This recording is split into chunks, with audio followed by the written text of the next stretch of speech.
राधे राधे। हमारे गाना अच्छा लगे तो हमारे मोबाइल पर लोगन भेजिया। देवी का गीत है, गावत है।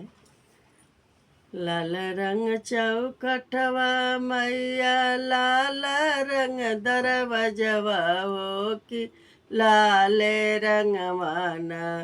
मैया काहे तो है भावे हो कि लाल रंग माना मैया काहे तो है भावे हो कि लाल रंग माना लाल रंग से नुरा मैया लाल रंग हो विदिया हो कि लाल रंग माना मैया काहे तो है भावे हो कि लाल रंग माना लाल रंग चौकठवा मैया लाल रंग दरवाजवा हो कि लाल रंग माना मैया काहे तो है भावे हो कि लाल रंग माना लाल रंग टिकवा लाल रंग सड़िया मैया लाल रंग चुनरिया हो कि लाल गोटवाना मैया काहे तो है भावे हो कि लाल गोटवाना लाल रंग हरवा मैया लाल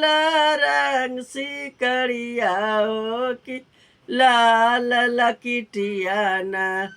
मैया काहे तो है भावे हो कि लाल टिकुलियाना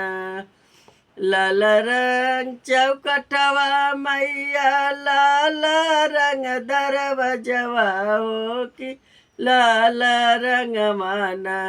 मैया काहे तो है भावे हो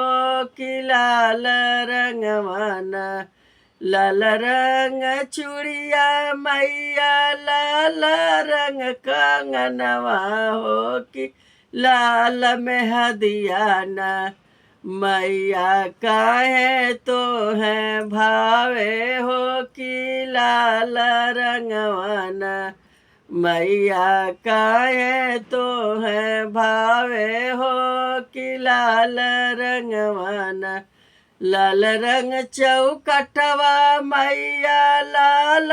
रंग दरवाजवा हो कि लाल रंगवाना मैया काहे तो है भावे हो कि लाल रंगवाना लाल रंग महावर मैया लाल रंग बिछुआ हो कि लाल रंगवाना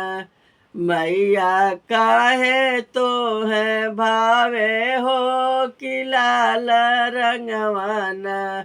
मैया काहे तो है भावे हो कि लाल